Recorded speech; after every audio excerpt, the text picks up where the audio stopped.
Joining us, a man who is no stranger to the Observer, the man himself, political leader of the NTA, Mr. Gary Griffith. Pleasant good evening, sir.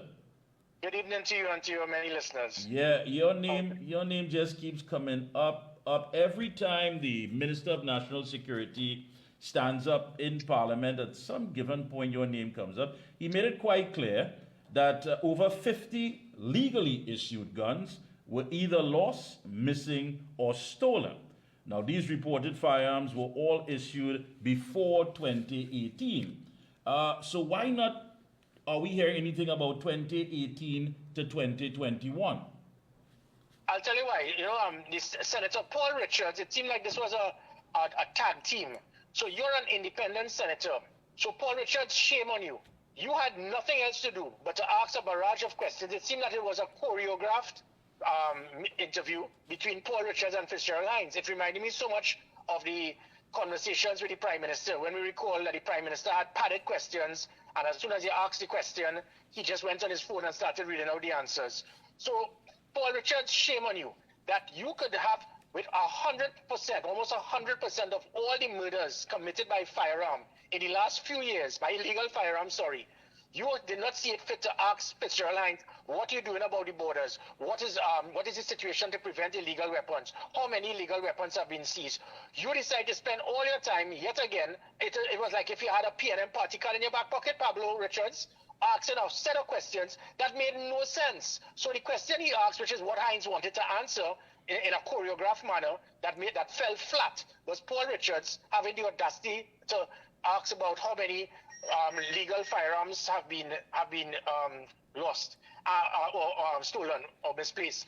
And what he did conveniently, Paul Richards, I don't know if it is at the attending PNM meetings now, that you wanted to find out only, quite coincidentally, from 2018, not about anything before. So Paul Richards, shame on you on how you have operated. I want to expose your actions. Instead of dealing with the main issues of 100% of murders by illegal firearms, you spend all the time asking questions in the hope that this is exactly what Fitzgerald Hinds wanted to answer.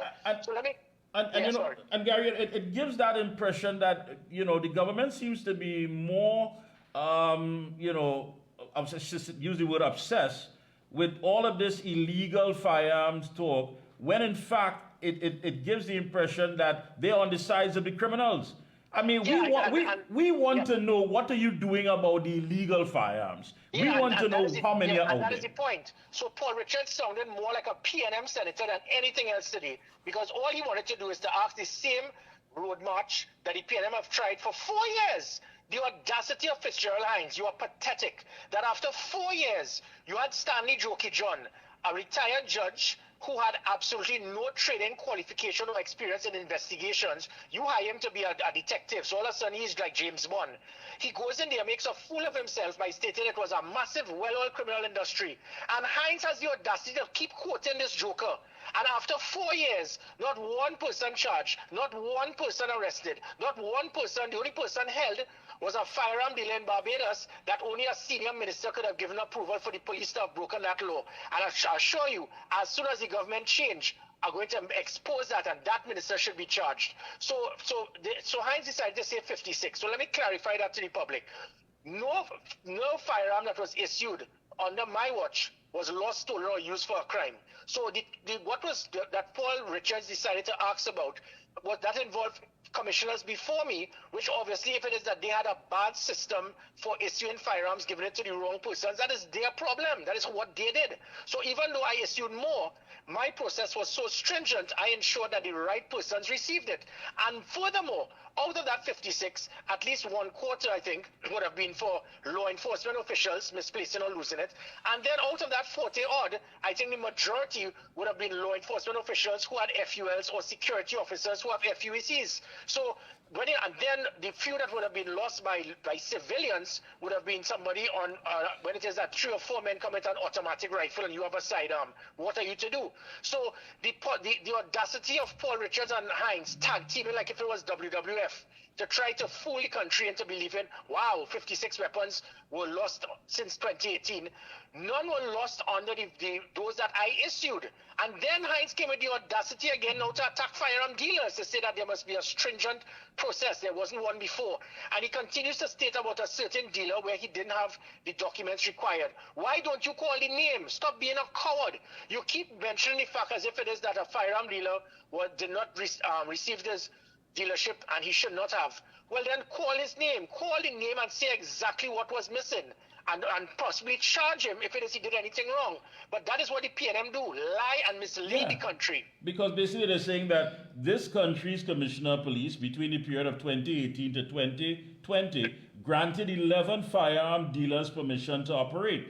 And Hinds, of course, claimed that there was insufficient oversight regarding the administration of the licenses. He said there were no professional and security considerations. Yeah, he's a liar because we had 14 new policies implemented to ensure we had a proper process for firearms. That is why, listen to Trinidad and Tobago, so all the firearms that were issued by me on my watch, none were lost, stolen, or used for a crime. It showed the process. We also formed a compliant unit to ensure that there would be proper due diligence to ensure that those persons who received the dealership were the persons who had the capability. So by stating, oh, there's a 37% increase, that is because you had commissioners of police that probably wanted to have an elite select number of firearm dealers to make sure there could have been a monopoly. So by me expanding it to make sure that firearm dealers would not try to virtually blackmail firearm holders and sell a firearm for 10,000 when it should have been 3 or 4, you expand the market. And that is what they didn't want. It seems that Hinds is hurt that certain dealers that were there before had a great monopoly. And again, going back to the point, if it is you had all of the concerns about these dealers, why is it that your prime minister harassed me to give a recommendation for a firearm dealer to get his firearm dealership to sell hundreds of more firearms in Tobago? So if it is you're criticizing Keith Rowley for having the audacity for me to have more firearm dealers get dealership. Yeah, and of course, if you look at what the Commissioner of Police, Earl Christopher Haywood, has reported, that 100 legal firearms were used to commit crimes. And again, that is a lie. I challenge her to show that. What it is she is doing in a mischievous and incompetent way is boxing in all the issues pertaining to criminal investigations with legal firearms. So let me explain. She did it over the last 10 years. So there have been, I think it's about 15 to 20,000 crimes a year. So you're talking about out of 200,000, there were 100 issues involving legal firearms, out of 200,000. And in that 100, she included the same number of law enforcement officers, police, fire, prison officers, defense force, who lost their firearms, who had negligent discharges, private security officers who lost their firearms, law-abiding citizens who used their legal firearm to fire to protect themselves. That is part now of a criminal investigation. So she used it. Have you all ever recalled of a legal firearm being used for a crime in the last 10 years? Probably once or twice by sometimes a husband or something who may have used it. So the lie of trying to say, well, 100 legal firearms were used to commit crimes, they are liars. And that is why when I continue to expose them, notice they could never come and say, listen, Gary, look, we could show you here. This person, and call the names of the 100 persons. They can't. They are lying. They are using the same thing of police officers and soldiers who misplaced or lost their firearms, soldiers and police officers who had negligent discharges, which is a lot, by the way, that happens on a regular basis in police stations and in army barracks, and also law-abiding citizens who use their firearms to defend themselves. And what she said is there have been 100 matters involving legal firearms that are part of criminal investigations. She never said 100 legal firearms have been used to commit crime, but they know how to swing wrong words. So that is the audacity of Fitzgerald Hinds, where he can, and again, speaking about more firearm dealers got dealership in that period. Of course, because you and your incompetence and the commissioners before, because they were inefficient, did not do what was required, which is why we got the backlog of 25,000. But Keith Rowley and Hinds continued to lie to the country to say that everybody will get a firearm. 25,000 people applied. I only issued 1,000 a year to civilians, 3,000, which is 0.3% of the population. Had I continued on that process of 2,000 a year, which is 1,000 to civilians and 1,000 to law enforcement, it would have taken 12 to 13 years to clean up the backlog of the 25,000 applicants. And that is what they see. Rowley also misled the country by stating 67,000 firearms came into the country. If 2,000 firearms were being issued annually, it meant it would have taken over 35 years to have those firearms sold. Which firearm dealer will bring in firearms to have it sold 35 years from now? That is how they lie. That's how they mislead the country. And that is how all you have to see Trinidad and Tobago. How many people have been arrested for corruption of firearms? How many firearm dealers have been arrested for improper behavior or bad or improper use as a dealer? Why have you taken back their dealership?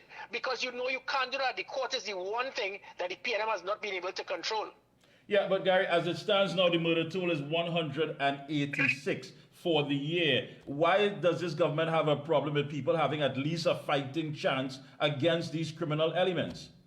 Honestly, Kay, I think there's a deliberate cover by this government to protect criminal elements, and I'll tell you why. When it is that I spoke about turning persons with automatic weapons to be labeled as terrorists so that they will get incarcerated for 25 years, no bail. Those who bring in those weapons will also. Keith Rowley panicked. It seemed that he was, oh my God, how you could do that to these criminals. Then, when it says I was providing firearms to protect law-abiding citizens because of the state's incompetence and inability to protect the citizens, they are upset. And all that they continue to do is to be upset with law-abiding citizens getting firearms to defend themselves. But it's okay, you know, because a senior Minister of National Security harassed me to get 12 firearms for his friends. Another senior official, it was about a dozen. They had a senior government official harass me to get a certain firearm to kill his pigs. He has another one that with 500 rounds. So if you have to give out 12 firearms for each minister or senior government official, that is roughly 600 firearms a year just to the elite ministers and senators and senior persons in the PNM. And I was giving out 1,000. So what the PNM is stating is that give out the 600 to our rich and famous friends that are close to ministers, and the other 400 share that out between the 1.4 million people. That, I ask anybody in the PNM, how could you accept such total stupidity? Gary, any closing comments, Gary? Go right ahead. No, I just want to quickly tell the country that, listen, you wanted the opportunity to have a fighting chance to the small businessmen, to the farmers, to the persons who are involved in sport with firearms, to the soldiers, the sailors, the fire officers, the prison officers. If you want that fighting chance to have a weapon to protect you, to protect your family, to those 20,000 protective services members, you will not get a firearm issued to protect your family under this government because it seems that they're afraid that the criminals could be shot at. We will provide that for you when the government changes. And we will peg back the criminals. And I assure you, though, we will balance the scales of justice will be balanced to ensure that we will win this war against crime. Thank you so much, Gary. Keep up the good work. Best of luck to you and your entire team. Thank you so much.